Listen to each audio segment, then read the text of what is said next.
Salut, c'est Narcisse Mam pour Road to Cinéma.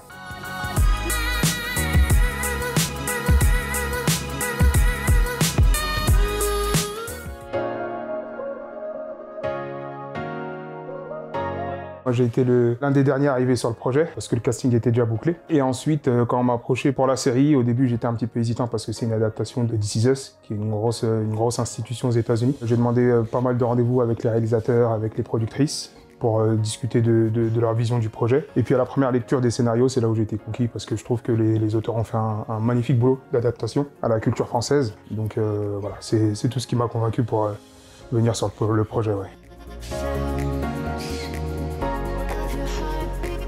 Très bien. Je connaissais Guillaume Labbé, parce qu'on avait fait un projet juste avant ensemble, une série qui s'appelle Trauma. Pour la petite anecdote, c'est qu'à la fin de cette série, comme on fait à chaque fois avec les copains, on se demande ce qu'on va faire après et autres. Et puis moi, il me demande, je lui dis que je pars sur une série de Damien Chazelle-Diedi. Puis je lui demande, et puis il me dit, moi je peux pas te dire, c'est un gros projet, tout ça, confidentiel.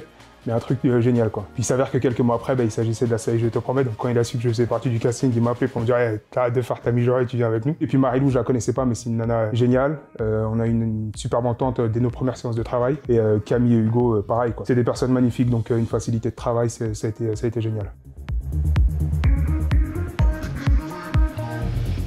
Avec le recul, je dirais peut-être que c'était ce qui m'était destiné. La première expérience, c'est un ami à moi qui, à un moment de ma vie où ça allait vraiment pas bien, il était là, il m'a soutenu et un jour, lui, il est comédien. Il m'a dit, écoute, viens, il y a mon agent qui a un problème, on va lui donner un coup de main. Donc on y est allé, ça s'est super bien passé. J'ai bien sympathisé avec son agent, qui a eu un petit coup de cœur pour mon tempérament. Et de là, il me dit, écoute, j'ai un casting en ce moment auquel tu corresponds, est-ce que ça t'intéresserait? Puis moi, je lui dis non, direct, c'est pour mon truc, voilà. Il insiste, mon pote aussi. Bon, au final, je me dis que j'ai rien à perdre. Heureusement ou malheureusement, je sais pas, tout se passe bien ce casting. La dire de cast, ça match, elle appelle le réal, il me voit, ça match. Le tournage se passe super bien, les productrices me mettent sur un autre projet, voilà, de bout en bout, c'est comme ça que j'ai construit ma carrière jusqu'à aujourd'hui. Et puis avec le recul, quand j'en ai discuté avec des membres de ma famille, ils m'ont dit, tu t'en souviens pas, mais quand t'étais plus petit, maman, elle t'emmenait souvent faire des castings, voilà, pour jouer dans des films et autres. Et il s'avère que j'ai tourné dans le film Elisa avec Vanessa Paradis et Gérard Depardieu quand j'étais plus jeune. Finalement, j'ai essayé de mettre cette voix de côté, mais qu'elle est revenue à moi, quoi.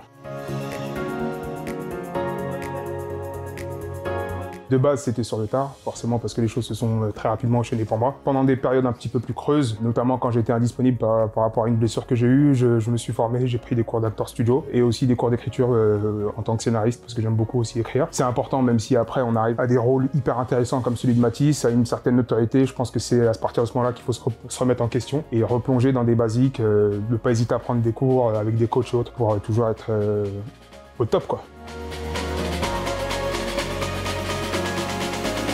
Des projets à venir, oui. Vous parlez, non?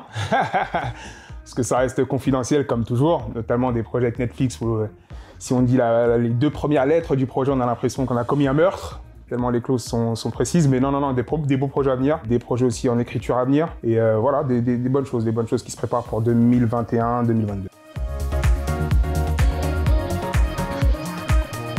Ouais, je suis quelqu'un de très curieux de base, depuis tout petit. C'est ce qui me nourrit humainement, ce qui me permet de grandir. Et notamment en tant que comédien, je pense que c'est la base pour un artiste de chercher des choses qu'on n'a pas l'habitude de voir, qu'on ne connaît pas. C'est pour ça que même que quand je choisis mes rôles, parce que je suis assez compliqué, j'aime aller sur des terrains où on ne m'attend pas, découvrir des choses que je ne connais pas. Même culturellement parlant, le cinéma français me parle, le cinéma coréen, brésilien, africain, américain. Voilà, j'aime aller chercher la source d'inspiration n'importe où, quoi. C'est paradoxal parce que c'est en commençant dans le métier, je sais pas pour les autres, mais je pense pour la majorité des personnes que j'ai côtoyées, on avait tous besoin de s'identifier à un grand acteur ou une grande actrice pour se dire ah, j'aimerais bien faire comme un tel. Et avec le recul et avec l'expérience, je m'aperçois en fait que la beauté de ce métier, c'est qu'on aime tous ces acteurs différents, que ce soit Meryl Streep, Viola Davis, Sidney Poitier, j'en parle beaucoup, Al Pacino ou Denzel ou Leonardo DiCaprio ou Depardieu, parce qu'ils sont eux-mêmes, parce qu'ils ont tous des personnalités différentes. Et c'est ça en fait, je pense la clé, c'est d'être soi-même en fait. De créer son propre univers et ne pas chercher à vouloir ressembler à quelqu'un d'autre, même si c'est notre idole. Donc ouais, je m'inscris plutôt dans cette voie-là. Ouais. Mène ta vie comme tu l'entends.